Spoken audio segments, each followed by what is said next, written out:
It should be good now, Chris. Hello, gang members. Welcome to the Mikey stream. Hello, everyone. Yo, attention, please. Okay, hey everyone. Hope you guys are having a great Tuesday. If you didn't get food, please feel free. We're going to get this general study meeting started. It's just me today. Gustav's not here, but I'm Teju, the other co-president. And yeah, welcome. Excited. That's not right. Okay. What's actually happening today is that we're going to be introducing us again, AMA and our committees. And then we're also having Troy Dunn today from Dunn & Co., so super exciting speaker. And we'll continue. This is last year's, I think. Give us a second. That's today. Oh. What's this one? Yeah, just close that. Oh, wait.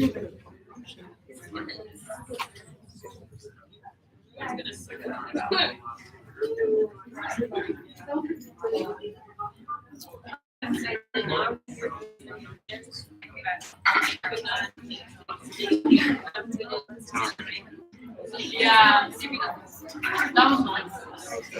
I don't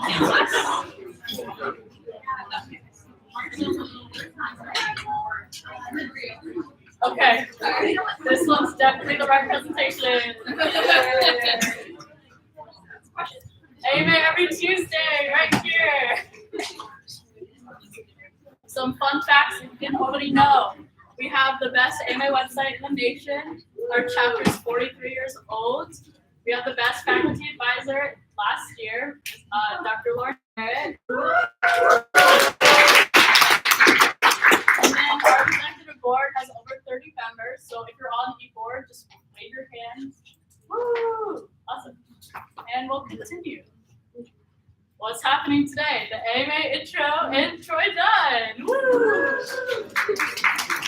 All right, we'll introduce our committees if you haven't already heard. So if you're a committee lead, could you stand up and we'll just present our pitches in order that's there. So you guys don't have to stand. Go ahead, yeah. Mind standing? Yes. Good. Hi everyone, my name is Jai. I'm the VP of Marketing. I lead the marketing committee, and we are responsible for running the social media, website, and newsletter. So if you're interested in things like social media marketing, graphic design, website design, photography, videography, etc., then you can come up to me after the meeting and see how you can get involved in the marketing committee. Fundraising. Hi everyone, I'm Laura. I'm the director of fundraising. I'm the director of finance. So what fundraising does is raise funds for AMA through the e-commerce, through fundraising events, sponsorships, partnerships, all of that. And then on the finance side, we just kind of take all the initiatives that they're working on, help them manage it, all the funds that they raise, and where it all goes in the AMA process. Hi everybody, I'm Isabella, I'm the director of CASE. What we do is we work together on the marketing research for the CASE competition. This semester we're working with Mission Greenlight and Venture Partners, and we're working on the competition strategy for that business. I'm very excited about it. And we do a lot of marketing research and marketing strategies. It's a lot of writing, but it's a lot of good teamwork, and we absolutely love it. So if you're interested in the backside and writing and marketing research, all that jazz, then you're welcome to join us after the GBM and together. It's lots of fun. I hope to see you tonight. Next to social impact, our representatives aren't here today, but they're in charge of planning our volunteer opportunities. Right now, they're working on editing a social impact-based video that we're submitting to our international collegiate competition. More info on that later. But if you're interested in joining, just come up to me after and I'll direct you to the right person. But membership/DEI. Hi. Okay, so I'm not Sydney. I'm Madison. I'm the AD. So membership basically is why you guys are all here, and control of just how our membership goes and making sure everyone is happy. Also included with the I, which is diversity, equity, and inclusion. Basically making sure everyone feels comfortable in our space and having any input. So we meet at 7:30 every Tuesday after our meeting. So if you're interested. We filled our open director position, so we have 2 new co-directors. So Hi everyone, I'm Monica. Yeah, so we just, this is my first semester at USF. We just started this hiring this committee. So if you guys are interested in planning and organizing events, and if you have any new ideas, please come see us after the meeting. We can discuss and we can plan events better. Okay, and we also have our social event on Thursday. I hope you guys can. I don't know if we're trying to figure out when to have a meeting, so we'll set up something to see when Yeah. thank you guys. The rest of the team, I'm Teju. Hi, I'm Brianna. I'm Steve. Natalie's our secretary, Denise is our treasurer, and our wonderful faculty advisor is Dr. Lauren Jarrett. So we want to do an internship spotlight on Laura. She got 2 internship offers through what we offer here at AMA. So with Wave, HTC, and Raymond James. So huge congratulations.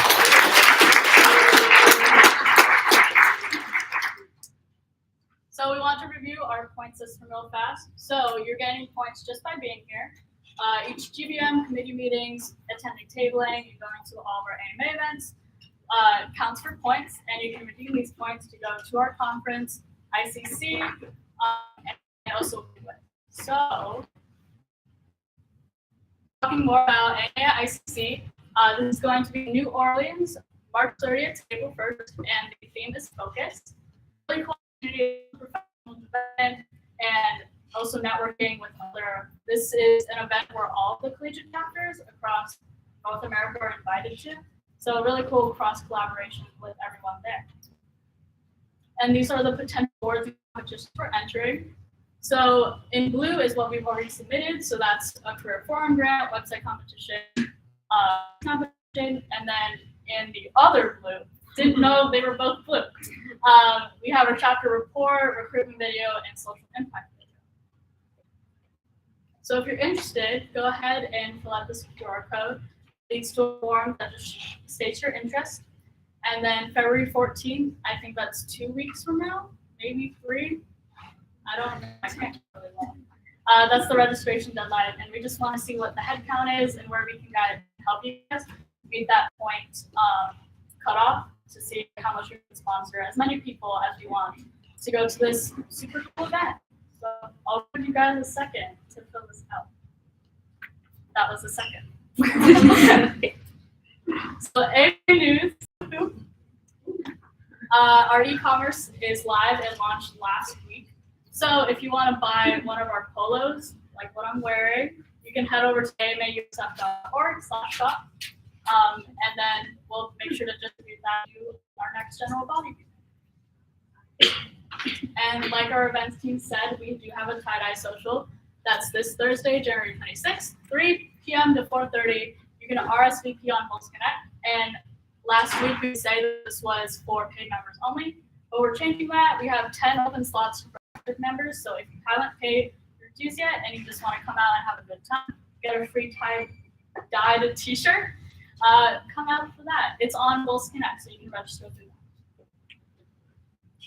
And talking about membership, for a full year, the membership price is $45, so it comes to less than $4 per month. You can fill out this new member form, and our membership team will get in contact with you. The first 3 meetings are free for everyone, so raise your hand if this is your first meeting. Anyone? Awesome. Second meeting? Cool. Third meeting? All right, we'll talk to you about your dues.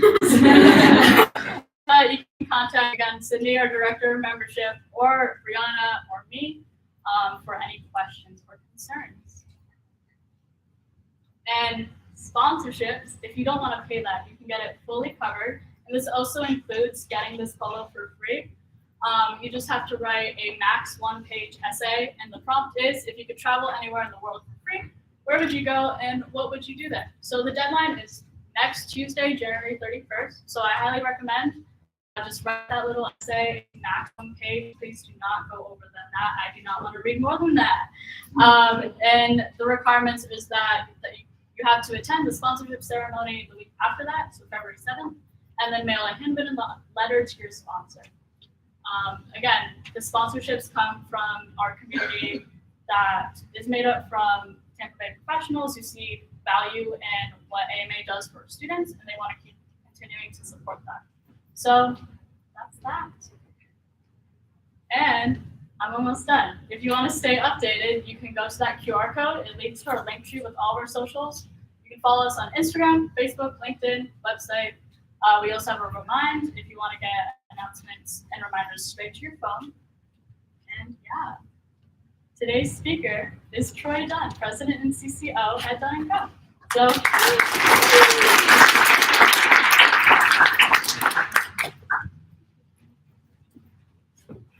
is that my cue? yes.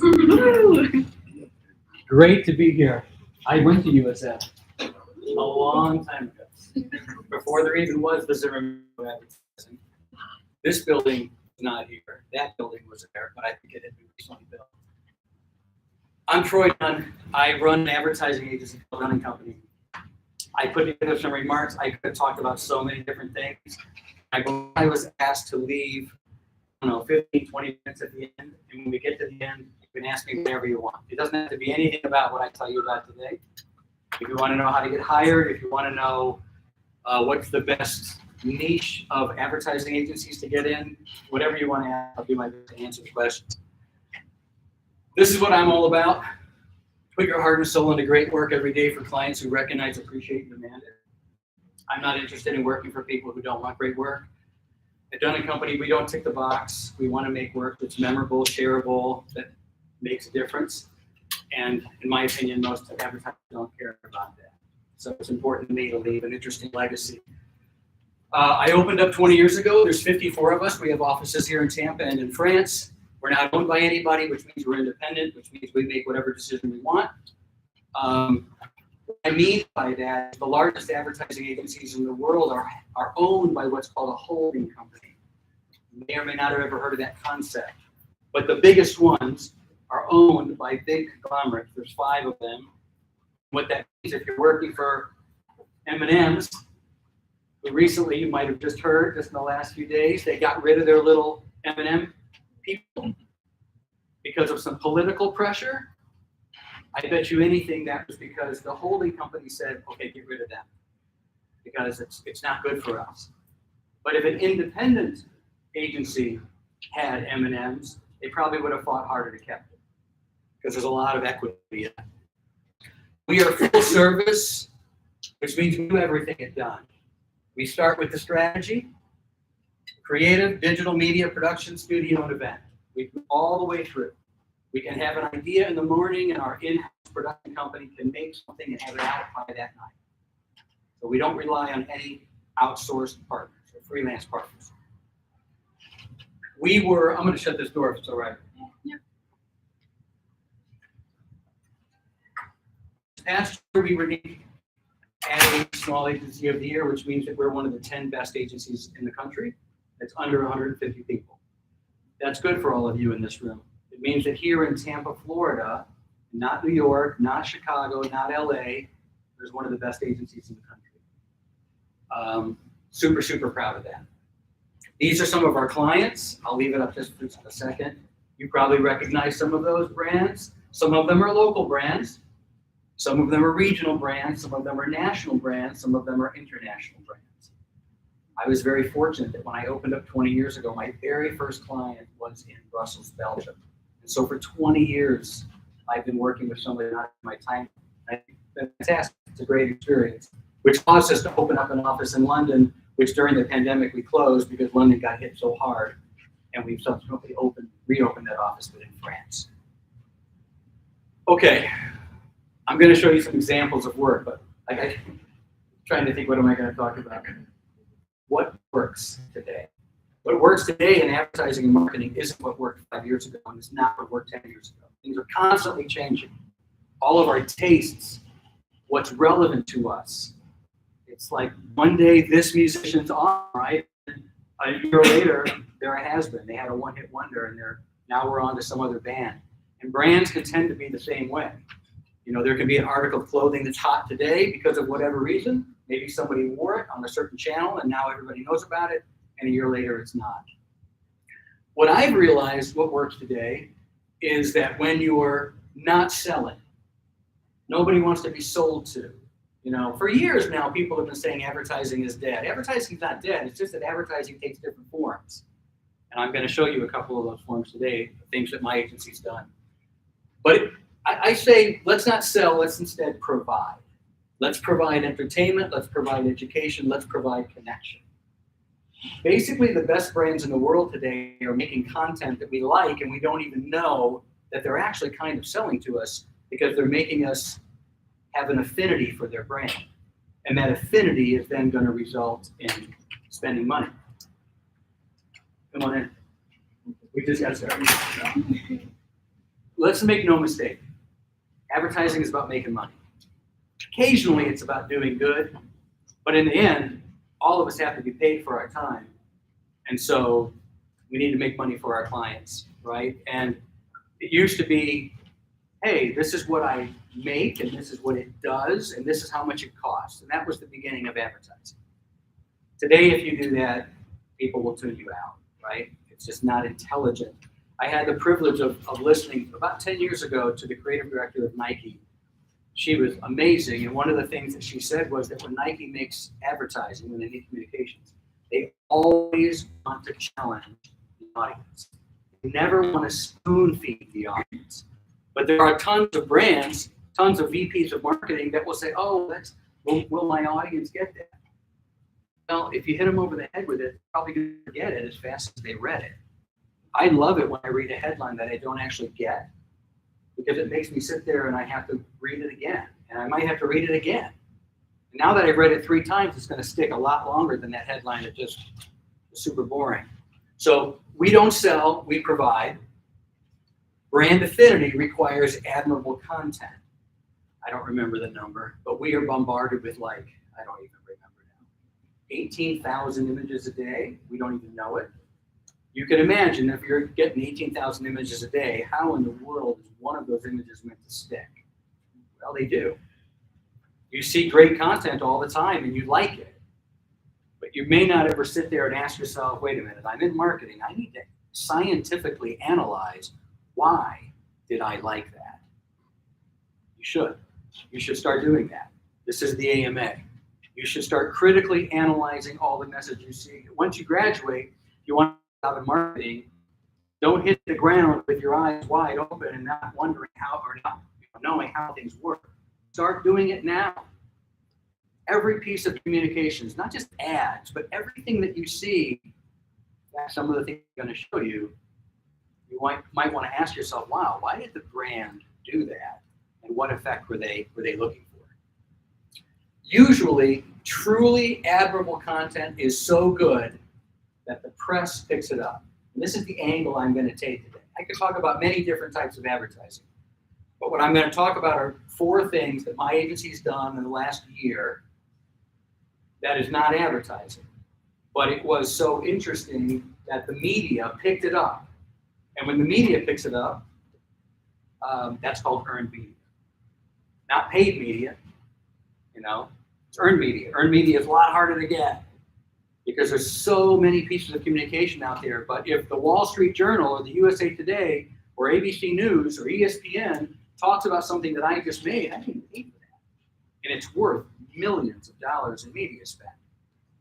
So today I thought I would just talk about some off the beaten path strategies that we've employed for some of our clients.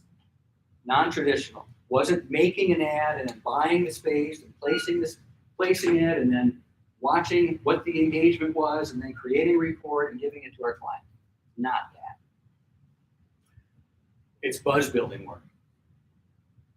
It's really hard to do. You guys have heard the term, right? Something goes viral. term was coined a long time ago. And after it was coined, brands would then say, give me something that's going to go viral. Well, nothing really ever goes viral if you're trying to make it go viral. Normally the best things are the accidental things. But you can still architect and orchestrate buzz building work on behalf of your clients. So I'm going to talk about 4 of our clients. We've worked with the Tampa Bay Lightning for 12 years. Very, very privileged to work with them. 12 years ago, Mr. Vinnick bought the team. The team sucked. They were owned by the producer who made the Saw films, if you've ever seen those. He was a Hollywood guy. He knew nothing about hockey. And the team was like in the dirt. Mr. Jeff Vinnick bought the team, moved down from Boston, put a lot of money into the product that's on the ice, which means the players, and into the experience. So we've been really lucky to work with him. About 10 years ago, we put together this ladder. We did a bunch of research to figure out what made fans tick and why do people go to games.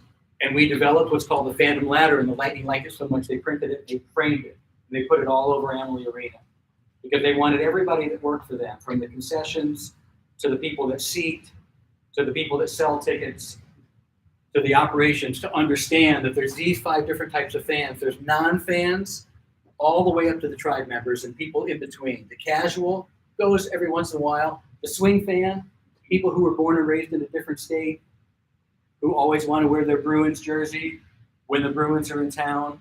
But when the Bruins aren't in town, they'll wear the Lightning jersey. The trick is to turn that Bruins fan into wearing the Lightning jersey all the time. Loyal fan up to the tribe member. And we utilize this strategy to determine our media plan. What we've done for 10 years, although we changed it just about a year and a half ago, is we never showed the game of hockey on TV. We only showed fandom. I wanted the mom in Temple Terrace with 3 kids, like my wife, who doesn't know the game of hockey and doesn't know the rules. I still wanted her to want to bring her family to the game. And whenever any of us watch any sport, like I grew up in Chicago and I played sports in college, but I never watched soccer. I don't know anything about soccer. I watch it seems slow, I don't know the rules. But there's so many fans. I don't know if you guys saw, there was like a chart recently that said the Super Bowl has like, I don't know, 250 million people that watch it, and the World Cup has 1.6 billion people that watch it, right? So obviously there's something going on with soccer. But I wanted to be able to get people who don't know the game and who are intimidated by rules to want to go for reasons outside of the game. I wanted them to go because they wanted to be a part of the tribe. We all like to be a part of a group. We all like to have fun, and it's always more fun to have fun with other people. And so all our advertising did for 8 years was show fans, but never the game of hockey. And it worked incredibly well. I think I have a thing later, but we've been selling out for 7 years. ESPN said that we were the #1 team in all of sports, baseball, basketball, football, hockey, soccer. What I'm going to show you now is something else that you might be interested in. I know somebody said cases, you're the director of cases, but that's probably not the same cases that I'm about to show. When agencies like mine want to win awards, the biggest awards in the world, you have to make what's called a case study. And I thought I would show you 2 of the case studies. This one we already made, and it won us 3 Clio Awards last year. Talks a little bit about some of the things. So I'm going to show a couple of videos today, and then I'll get up and talk about them. At the end of a challenging year and uniquely distanced out-of-country playoff run, the Tampa Bay Lightning finally emerged as the 2020 Stanley Cup champions. And at Dunn & Company, we felt that a first-of-its-kind championship deserved a first-of-its-kind celebration, one that heralded a long reign for our favorite hockey team. So we took that idea to heart, and utilizing hydrochromic ink, created the first fully rain-activated billboard. And as it turned out, the rain was only beginning. The Tampa Bay Lightning were determined to chase a repeat win in 2021. But even as champions, the Lightning had a problem for us to solve. How could they include fans in both their Stanley Cup victory lap and the upcoming 2021 season during an era when people still couldn't physically be together at all? We got to work and devised 2 programs to get fans on ice, both literally and figuratively. You can snuggle up next to Lord Stanley with a sweet setup. The boats have transformed one of the luxury lofts at Amalie Arena into an Airbnb, but only for one night. The ultimate hockey sleepover will include a 5-course meal, a champagne happy hour, a chance to skate on the ice, and they can even ride the Zamboni. And they get to do all of this with the Stanley Cup right by their side as they sleep. We promoted room and boards digitally and in the community with striking billboards, video, and posters to build awareness of this unprecedented opportunity. Our second program was Tweet Tape. After calling on fans to share support for the Lightning on Twitter, we printed their words of encouragement onto hockey tape, which the players affixed to their gear so that they could carry the fans onto the ice and into battle with them. We've done a lot of things with tape, never anything like this, and we're really excited to be a part of this program. With budgets of only $1,500 and $7,800 respectively, Tweet Tape, along with room and boards, played a pivotal role in Dunn & Company winning 10 Clio Awards and 2 One Show Awards for our Lightning work in 2021. More than hardware, they also produced results for the team. 70,000 engagements, over 1 million impressions, $60,000 in local publicity value, and of course, one more Stanley Cup win for the books. All right, that was one. The audio was coming out of my laptop and not up there. Is there a speaker other than that? Could everybody hear that coming out of my Mac? You can hear it okay? Way back in the back? Okay, we can probably leave it then. Okay, so that's the first example. Who would ever call that advertising? It's not really advertising, right? Even when we submit it into awards, we have trouble finding the category for it because it's really guerrilla marketing. But that is now what's called branded content. You make something for your brand. People love what you did. They talk about it. It gets spread. Everybody shares it. But it's not really advertising. But what was critical to the success of this was how all Tampa Bay newspapers and television stations covered it. And so the media value just went through the roof. So that's my first example. This was something else that we just did. We just finished this. It's called The Charms. Same kind of thing. We built a acrylic boat. We built 2 of them. We put out called The Charms to the Tampa Bay community and said, bring us your lucky charms and we'll put them in the lightning bolt and this will travel with the team as they go through the rounds of the playoffs. And as most of you know, if you follow Tampa Bay hockey, we made it to the Stanley Cup for the 3rd year in a row, but we did lose. But we did get to the finals. We won 2 years in a row and then we got to the finals and lost, but still. And then we took another one of these bolts and we had it at every home game. And people could go and touch it and they could see all the good luck charms. Another one that's kind of hard to categorize. It's not a print ad. It's not an outdoor board. It's not really a social deal, even though we use social media to advertise it, to promote it. But then people have to come down and they have to put their lucky charms in it. What about the Lightning? Well, Tampa Bay's a hockey town. Who would have ever thought with Tampa Bay Buccaneers here? This is really a hockey town, first and foremost. I see Lightning gear everywhere. Sales all-time high. Merchandise sales increased by 20%. Largest home ice advantage than any other team in the NHL in 12 Clio. So an example of work that's big for the client, gives them big-time press, doesn't just feel like what everybody else does. And that's probably the most important aspect. Smoky Bones is a barbecue chain. We rebranded them a couple of years ago into a meat chain. This is a competitive exercise we always go through ourselves, extending their love for meat beyond barbecue. Our customers, meat eating is a highly emotional experience. The experience makes people feel fully gratified, rewarded, that's complete. Not for the vegetarians in the room, but for those of us who don't meat, it's almost sexual. Our competitors. Casual dining chains have largely become generalists, offering a little of everything in the world. As veganism and plant-based debate escalate, meat remains a staple of American diet. So the strategy is investigate all that it means to become meat, the place where meat lovers meet the keepers of the flame, the meat masters. And we rebranded Smoky Bones into meat is what we do. So this was our position, right? And so we decided, like, well, man, if meat is what we do, how can we like really walk the walk? Not just make TV commercials and outdoor boards, but say it. How do we live it? How do we really do something that's unusual? And I think, the first thing we did was rebrand them. This happened about a year ago. Just gave them a very interesting look and feel with the design aesthetic.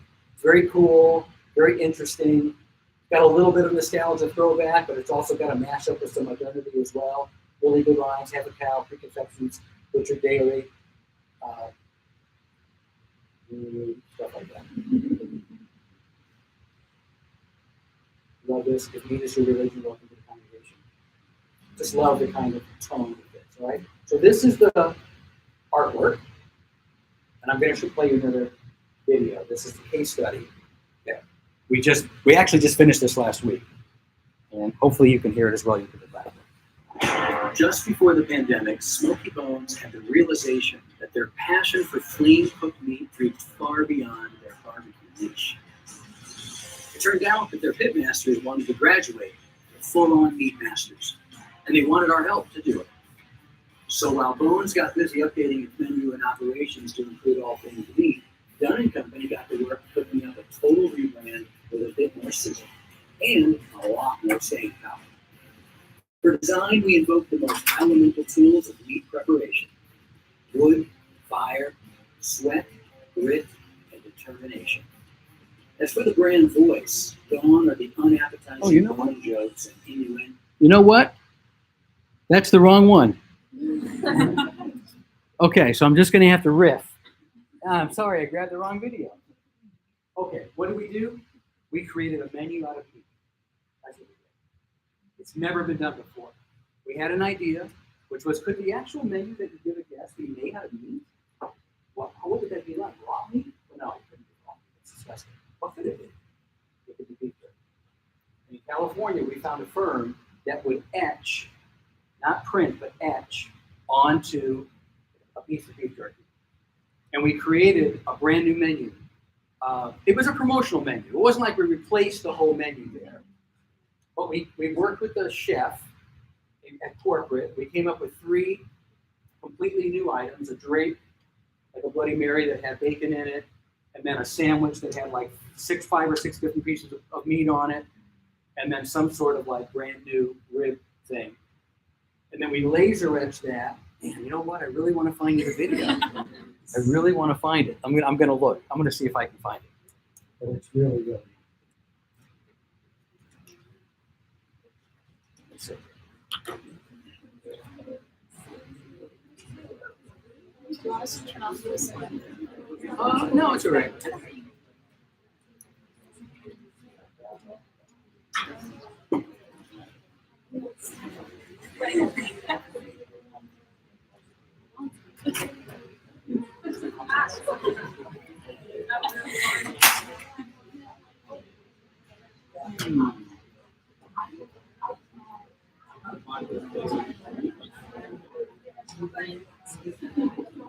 Well, I'll tell you what I'll do. I'm going to play, if I could have your attention, please.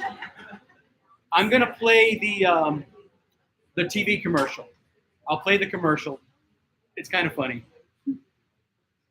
Our client had very, very little money for this.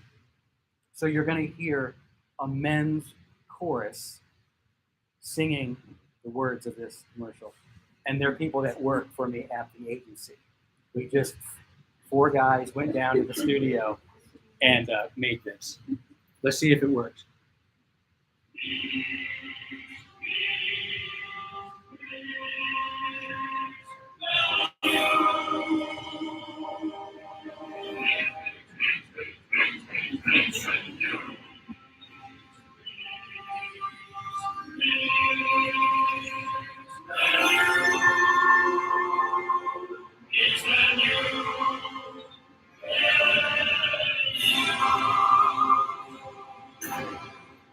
All right. So at least you get an idea what it looks like. Piece of beef jerky, yay big, yay wide. On one side it says what you saw there. Meat isn't just on the menu, it is the menu. And then the other side had the unique items on it. All right, let me go back to presentation. I apologize for dropping in the wrong video there. Okay. So they got a lot of press, because it's never been done before. Whenever you do something that you invented, like And if it's pretty interesting, you're going to talk about it. So every publication in the restaurant industry thought this was the greatest thing since sliced bread, and they wrote about it, which made my client, like, they were amazed because they don't really care so much about advertising, but they care about the restaurant industry, right? All restaurateurs care about what all the other restaurant chains are doing. And so to get that kind of press was amazing for them. We also got some really good press in the ad business. Bonaire is a small island off the coast of Venezuela. And we have been working with them for about a year and a half. We rebranded the island, new logo, new positioning statement, all new branding. I think I'm going to show you some of it. Yeah. This is the new look and feel we made.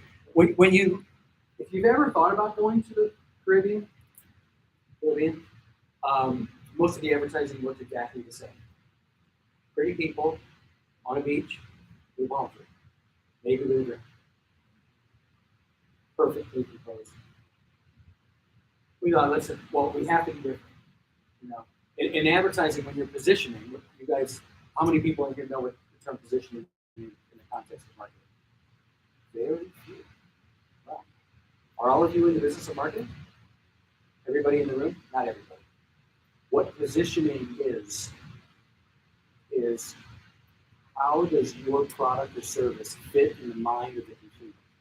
That's what positioning is. What is the position of your gym shoe, your restaurant brand, your whiskey, your jeans, your car? What is the position of that item in the mind of the consumer? And are you different than the rest? That's what positioning is. And we like to use a phrase that is find the white space. And the white space means where is nobody else playing ball? If you're going to introduce a new gym shoe, you're going to look at Nike, Reebok, Adidas, everybody else. What are they known for? Even those brands have trouble positioning themselves and differentiating themselves. But believe me, they have very highly paid strategists that are doing just that. So positioning is trying to figure out how can I be different so that when somebody is going to make a buying decision, they remember me and they think, oh, I may not be for everybody, but I'm going to be for you and for you. But not you and you. That's okay. I'm not going to be for everybody. I'm going to be for this people. Because when you try to be all things to all people, you're going to always lose because you're just going to be forgettable. So what we've done here is we've used photography that looks like the tourist shot intentionally. We've created a campaign that we felt like these don't really look necessarily like professional photographs. Perfectly lit, perfectly composed. There's a piece of art like this. Like, I love this. Let's just shoot our toes.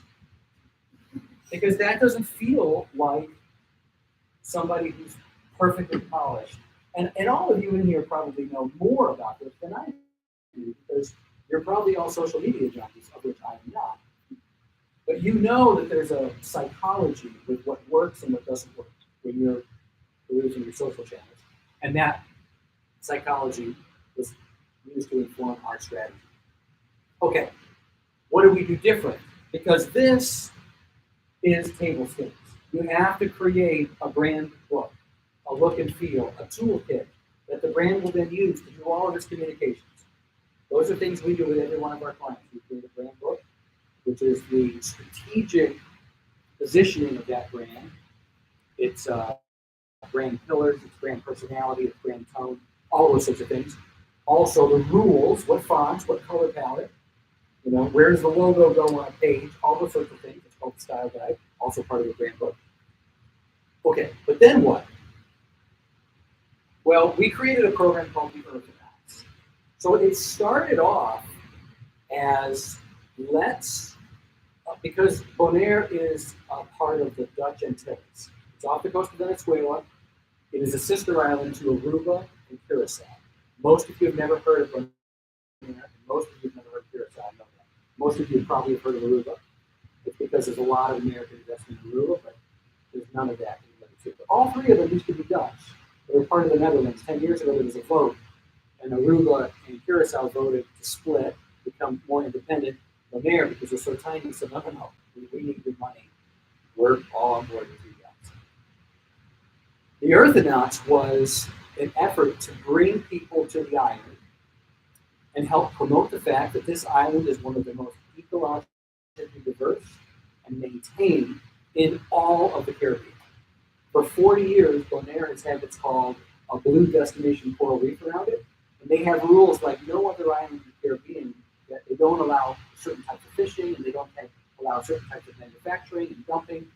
Super pristine. Anybody in this place, in this room that loves diving or snorkeling, this is the best. This has been voted the best in the Western Hemisphere 20 years in a row. Because you just put your flips on, you walk out on the beach, you put your head in, and you're in the reef. The fish are right there. No taking a boat out, you're just right there. But they want to maintain that, right? So what we did was we had an idea. That's their differentiating benefit. That's what makes them unique, this blue destination. Let's send some people down. Social media influencers, we'll have them cover it. But we're about doing things differently. And we thought, well, it's a good idea. It's fine. But it's not super cool. It's not going to really be that memorable. Yeah, it'll get some earned media. And if we tell the story right, some publications will pick it up. And we'll put some money behind it. We'll do paid media. We need a book. We need to, like, how do you turn something mundane into something extraordinary? What we did was decide, with a very limited media budget, was we decided, let's target the billionaires who go into space. Let's target the astronauts and encourage them to become Earthnauts. So we bought a billboard outside of the Washington Post, which Jeff Bezos owns, and we drove it around for a week and said, hey, Jeff, we have a mission for you. Join the Earthnauts. And we went out to Mojave, California, and we bought a board outside of Richard Branson's Virgin Galactic headquarters. And it says, the final frontier sounds nice, but ours has features. Now, one thing I neglected to mention, it's already interesting to target famous people because they have so much media that already finds them. We kind of maybe did something illegal, and when you do something illegal, it's likely going to get you some press. But we didn't get in trouble for it. You don't always get in trouble for doing things that are illegal. What we did here was we stole the branding of Amazon. That's not legal. You can't just go around and take the Amazon smile and just trademark and copy it and use it on your advertising. We thought, is it worth the gamble? Like, what's the worst that can happen? The worst that can happen is a cease and desist letter. That's it. That's all that can ever happen at the beginning. So we said, let's just do it. Yes, sir.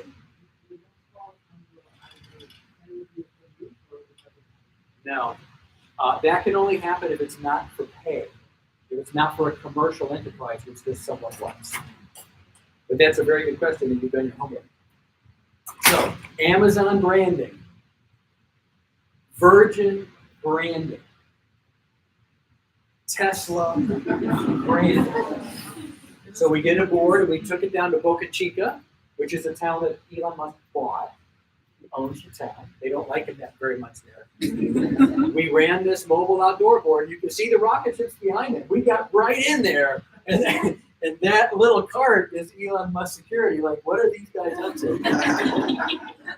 Hey, Elon, you don't need a rocket to visit the final frontier. This is how we took.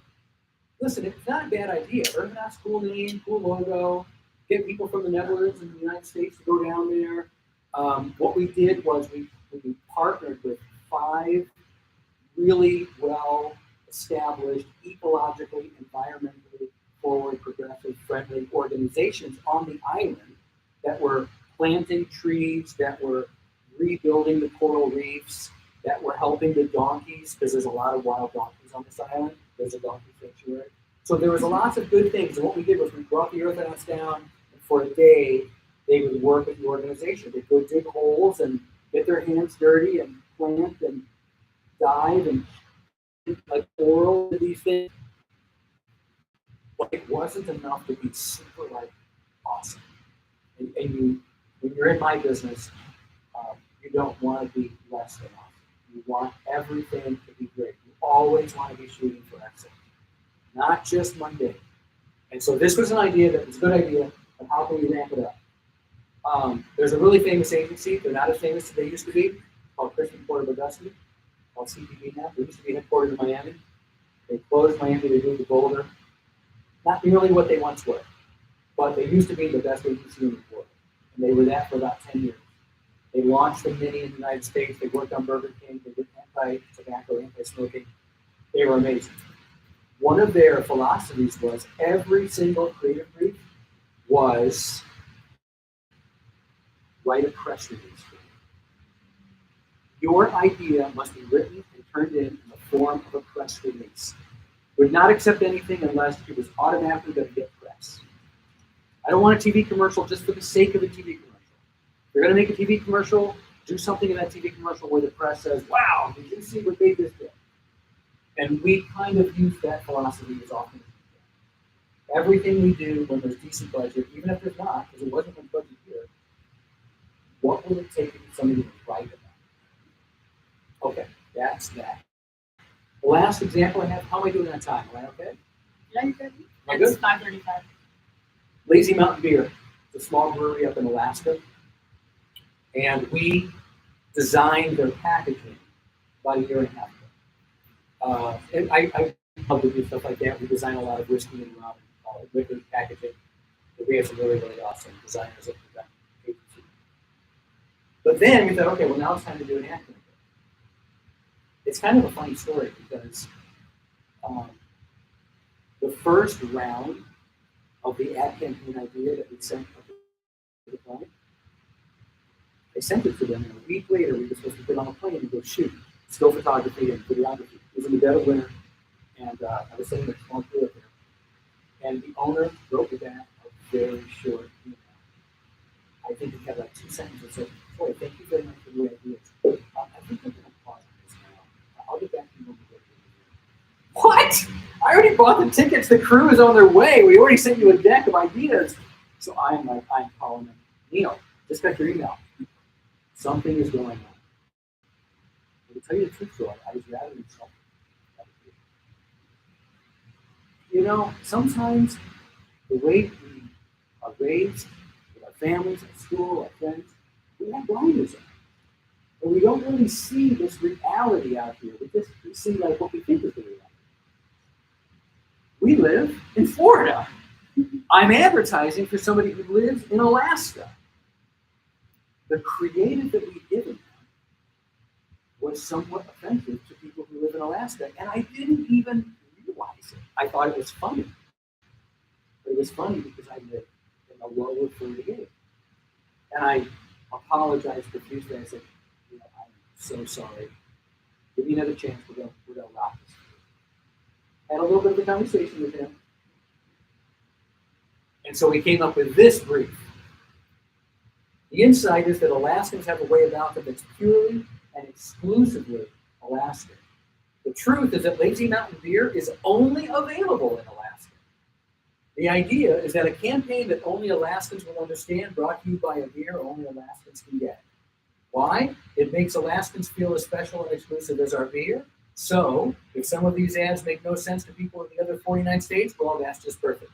And when we pitched this idea, which we're doing right now, I had a call with the PR on today. Basically, the headline is Lazy Mountain Brewing launches new campaign that you probably won't understand, and that's just fine with them. They love this brief. What's funny about this campaign is most of us who live in the lower 48, we're not even going to get it. So I'm going to show you 4 commercials. We make 10. I'm going to show you 4. And what we did, because we recently submitted these for awards, but I realized the judges aren't going to do it. Which opens up a whole nother interesting thing about award shows, which is if you are living in a country that is not English, and you have traditions in your culture that are funny to you and everybody in your culture, but some judge in New York is going to have no idea, right? This campaign kind of opened my eyes to the challenge of advertising agencies around the world who want to get recognition and compete with what are traditionally the big Madison Avenue agencies, but they don't win the awards. And I think, well, how are they ever going to win the awards? Because nobody's going to understand the humor in your particular culture. We all have our own humor. I told you my very first client was in Brussels, Belgium, and I always had to catch myself not to use American colloquialisms in my creative. I'll give you like just one or two. How many well, I don't know how international this room is, but we use an expression often which is he hit a home run. Nobody outside of America knows what that means. Oh, that was a home run. Killed it. People in Brussels are like, I'm sorry. Home run? Those types of quotes, we just use that all the time. All of us in our little groups that we grow up in, and we have to always be cognizant. So that's what makes this campaign so interesting. So when I play these 4 commercials, I decided to put a 5-second intro that explains, okay, here's why this makes sense to an Alaskan. And you can also imagine the strategy that how proud an Alaskan would be that they're getting a message that they realize they get, that if you're not Alaskan, nobody else gets. The connection now between Lazy Mountain here and the people that buy them here in Alaska is just going to grow so strong because they really customize the message. Here's the first one. The PFD is the Permanent Fund Dividend, an annual payment that allows for Alaskans to share in a portion of the state minerals revenue in the form of a dividend to benefit current and future generations. People used to go to Alaska to farm for gold, mine for gold, and a lot of other minerals. And the government set up this massive fund that every single Alaskan gets a cut of. That's where the humor of this came from. Give it a second. Getting paid to live in Alaska is kind of like getting paid to drink beer instead. Cheers, BFD. Lazy Mountain Brewing Company. Lower 48. Just don't get it. So the campaign is called The Lower 48 Just Don't Get It. We shot this with an intentionally simple style. If you look at it and you're wondering like, oh, the production value doesn't seem, that's intentional because when in having the conversations with the client would say things like, Troy, what takes you 2 steps down in Florida takes us 12. And we like it that way. And I realized, wow, you're proud of the simple life you've got. If you've got to get up in the morning and chop wood and make the fire and cook the eggs, and all I have to do is do something different, you're proud of that. So I thought, okay, this is not a client that's going to want super high, flashy production value. They're going to want simple. We tried to find a voice. I think this voice is from Canada, actually. I knew I wanted a voice that sounded a little bit, Canadians have a little bit of a different, what's the word? Accent? Not accent, but inflection to their voice. And Alaskans have very similar to Canadian. Could everybody hear that okay? All right, I appreciate your patience with that because it already cut out. Here's another one.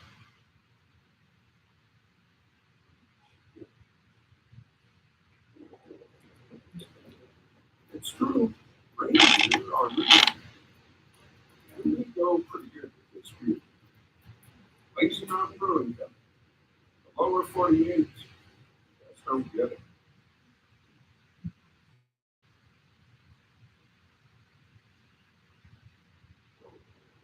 Some say cannoli, some say McKinney.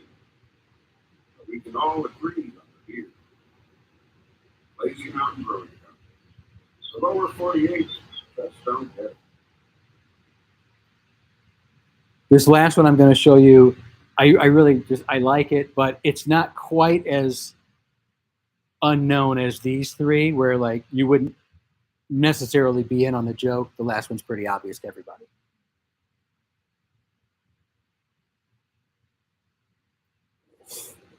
They say the world's your oyster. It's a pretty good cooler, too. Lazy Mountain Brewing. Lower 48. Just don't get it. Okay, that's all I have for you today. So, thank you.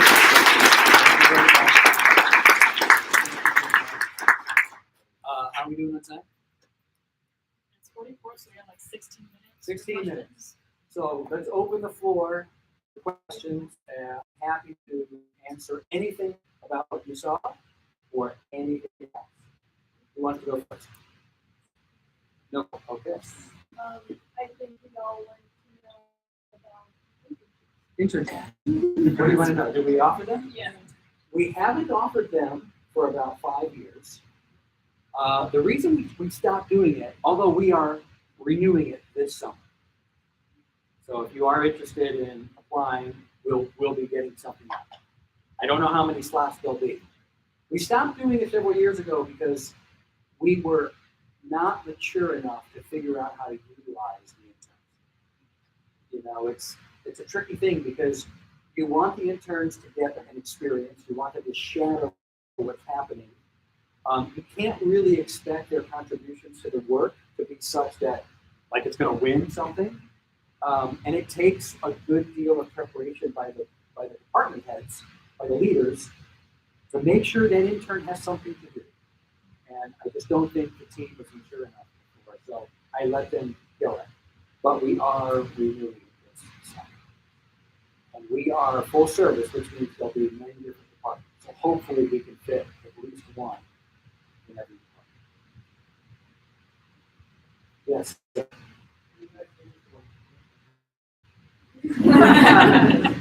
Well, there'll definitely be an intern in creative. There'll be a copywriter and an art director, designer. When? I don't really know. You know, it's hard to say. You know, it's probably going to be pretty competitive. We haven't done it in 5 years. We're now one of the best agencies in Florida, so there's probably a lot of people who want to be there. The department heads will be the ones who interview, probably like maybe somebody else on the staff. I would encourage you to, okay, there's creative, there's media, there's strategy, there's account services, there's digital, so that's 5. Those are probably the 5 departments where the interns would go. I would try to be specific about, I wouldn't be like, hey, I'll go wherever you want me to go. I know that sounds like, hey, I'm so hungry, I'll go in. But it's probably better for you to have 1 or 2, like, no, this is, like, I'm focused here. I think the agency wants to help people that kind of have got their act together. You know, and by have your act together, just kind of know what path you want to take. Or at least have a decent idea. I know that's hard sometimes, because we give tours of the agency to the Zimmerman group. And when they come down, I always tell them, I said, listen, when you guys graduate, I'm going to tell you something that I'm involved in hiring. Don't ever interview and not know what you want to do, because you will not get hired at Dunn & Company. You have to know whether you want to be in strategy or accounts or creative, at least those 3, or media. Like, you got to know. Take your courses in your last couple of years in a specialty so that you kind of come to the agency and you already begin to contribute. Yes, sir.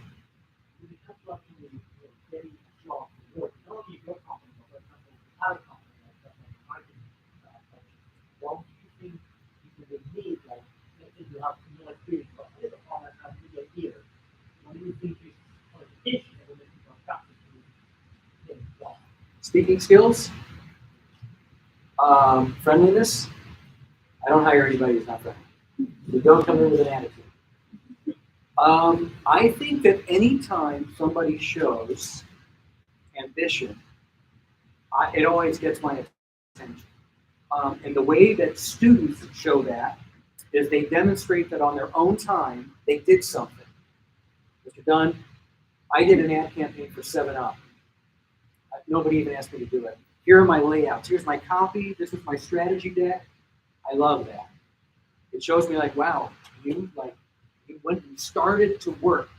One of the things I was thinking about this entire room when I was sitting over there and I was listening to your department head was, right? Yeah, I guess the department.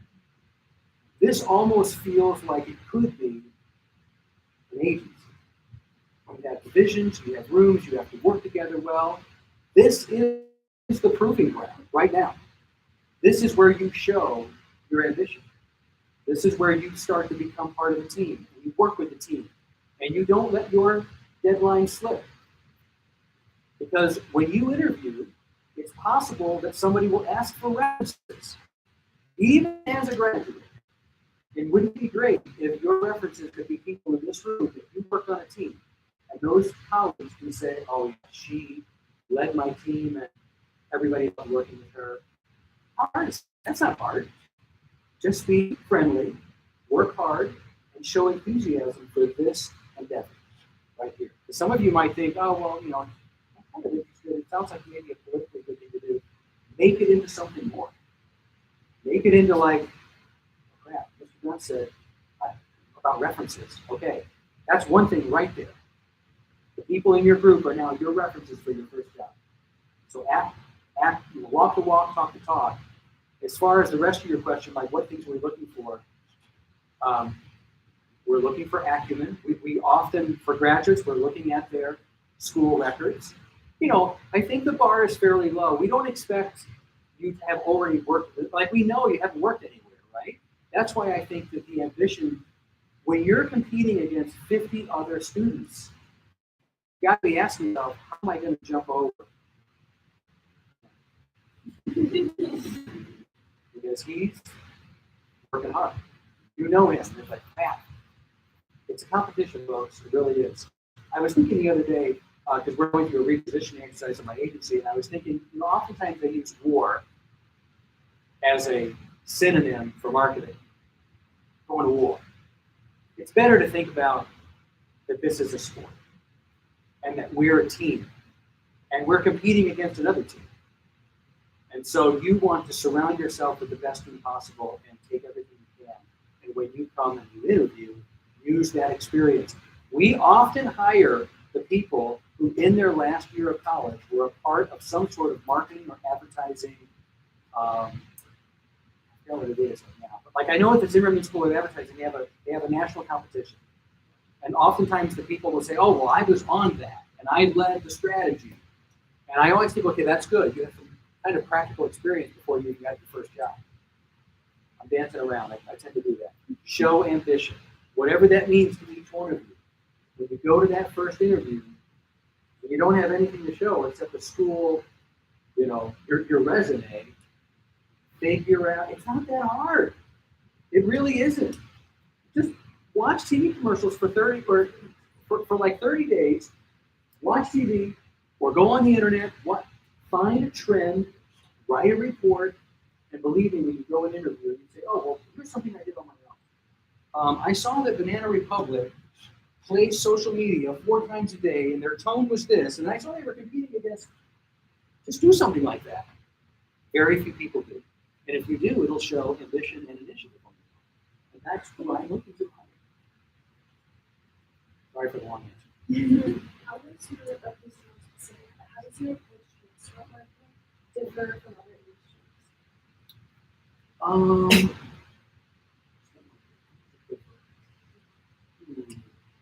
Well, the similarities are we always understand the audience. Our question was, how does our marketing for the restaurant industry differ from other segments? Because we have done a lot of restaurant advertising over the years. Firehouse Subs was my very first client. They only had 50 restaurants then in 2003 when I opened. Now they have 1,200 restaurants. They're one of the largest fast food chains in the country. The similarities are you understand the audience, you understand what makes you different, what can you sell. Like the Firehouse Subs, it was always about the fact that they steam their meats and cheeses. Nobody else does that. So as soon as your client does one thing that's different, it's like, okay, that's all we're going to talk about. Because everybody uses meat, everybody uses cheeses. But what do? You go buy. You put the cheese and the meat in a thing and you steam it and it melts together and it releases the flavor of the meat, and then you take it out and put it on the bread. That sounds amazing. And it is amazing. I remember that's a great example.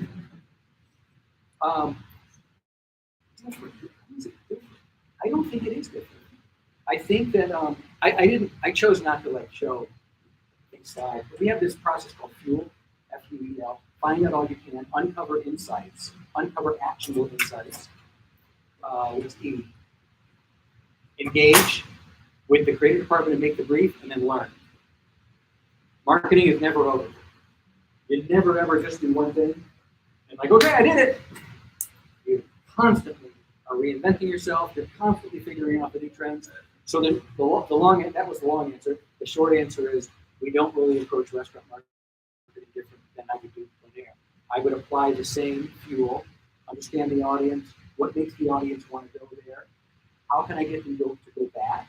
Oftentimes marketing is simply about return. It's about getting somebody to do something more than once. Melting Pot was one of my clients for a long time. They're the largest fondue chain in the country.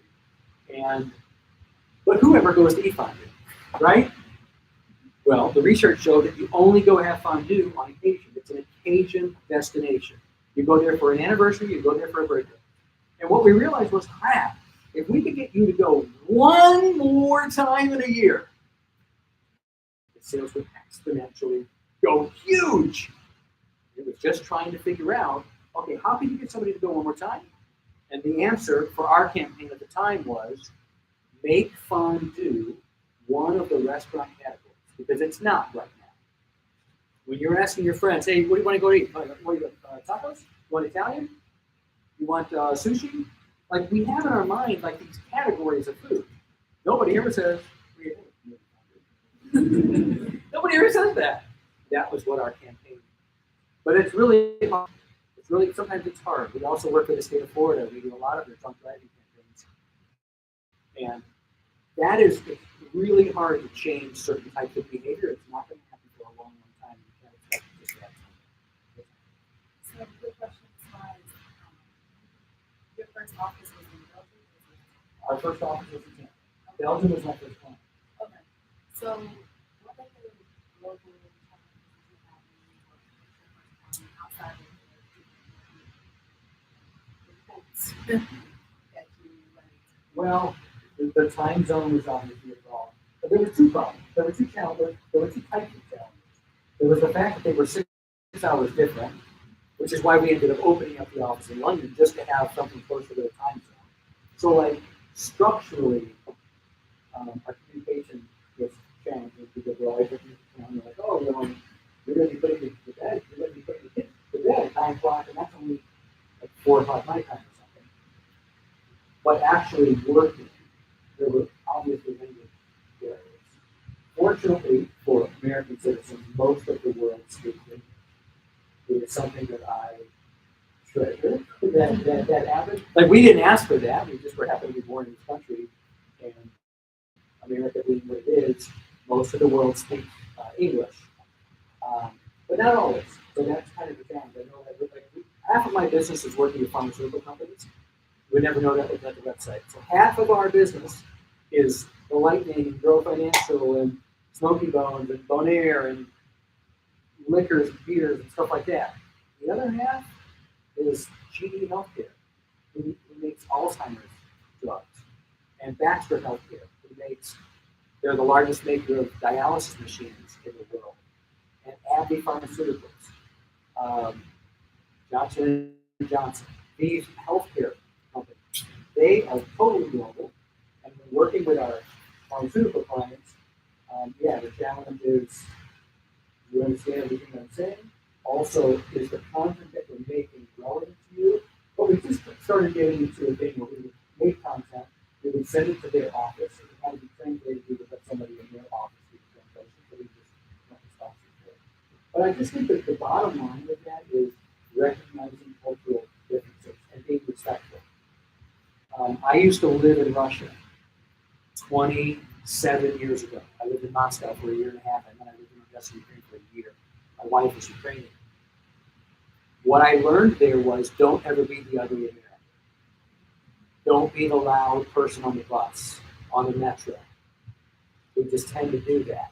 We are a loud, bold culture here, and there's nothing wrong with that here. Like, I'm talking to you right now, I have a loud voice, I'm confident talking like this. A lot of us are. Man, when you go abroad, that's not the way it is. Outside of the US, that's not the way it is around the rest of the world. Nowhere is it like that. Everybody's a lot more subtle and quiet and respectful. I hope that was okay. We have a terrible new business system. Our clients usually come to us. I wish I knew how to get more clients. I would like to get some more, but it's tricky because it's all about timing and, you know, for us, it's been about reputation. Fortunately, we made really good work that got us accolades like Small Agency of the Year. So when people are looking for a new agency, they look for stuff like that, and then they'll give you an email. But we've never had, in 20 years, we've never had like a sales, like outbound thing. And sometimes we think about trying to do it, but it always feels a little bit easy because I'm not really built to be a salesperson. So it's a lot. We've grown too long. What skill that then led to luck? Right? Yes, ma'am. I worked for a tiny little agency with 4 people, and I was the new business director. And because there were only 4 people, there was nobody to run the business when I got the accounts. So I then started running the accounts. I wasn't making any money. And so I went to the owners and said, I'm not going to make any money because I get the accounts and I have to run the accounts, so I don't have time to go get new accounts.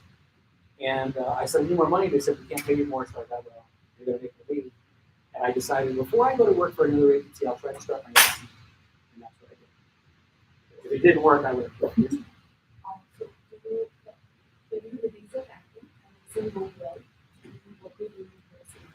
What was the first part?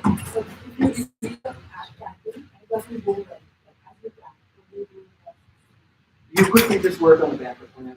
You have to kind of accept that there's no silver bullet. You can have all the research in the world. This was a really interesting insight. Whenever we see a movie from Hollywood, what you don't know is that 95% of the time that film went through a dozen focus groups, and that changes were made to the film before you even saw it.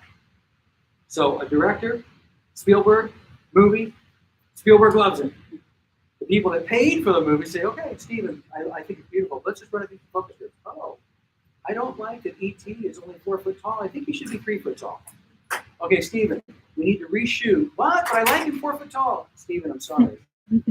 All the focus group said, you need to be 3 foot tall. We go back and reshoot. Now here's what's amazing. All these focus groups. The movie comes out. It bombs. And you're like, but we did all the focus groups. There's no silver bullet.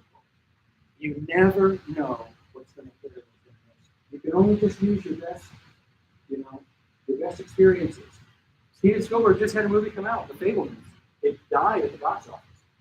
Got nominated for an Oscar. Got nominated this morning for Academy Award, but no money. So when something bombs, hopefully you have positioned your campaign to the client like they should do well. I don't know why it wouldn't do well. If it doesn't do well, then you're like, okay, what can we do now? Hopefully we have that. Usually we do. Yes. I did intern, yeah. I interned at a place called the Florida, it's not even around anymore. It was called the Florida Production Studio or something like that. I edited educational videos. It was over like on Florida Avenue. They shot like, I don't even remember what it was. I remember one of them was kind of uncomfortable because it was about sexually transmitted disease. And I remember having to edit that video and it was uncomfortable. But that's what I did. Anyone else? I think I'm probably over time. Thank you so much for having me. It was really a pleasure and privilege to be here.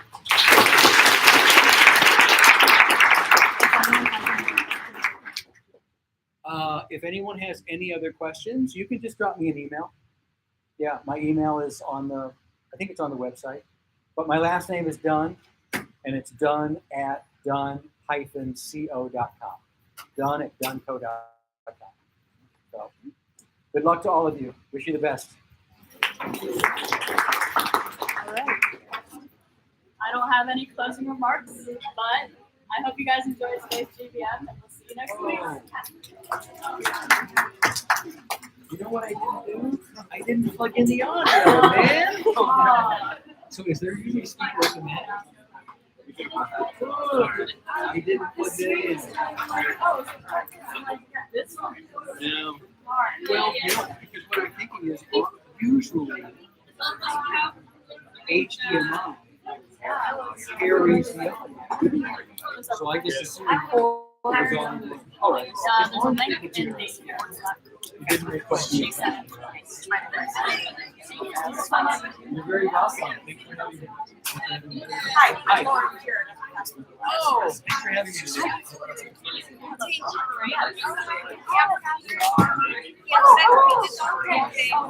Sorry, I thought you were like getting my Yay. attention, not just saying hi.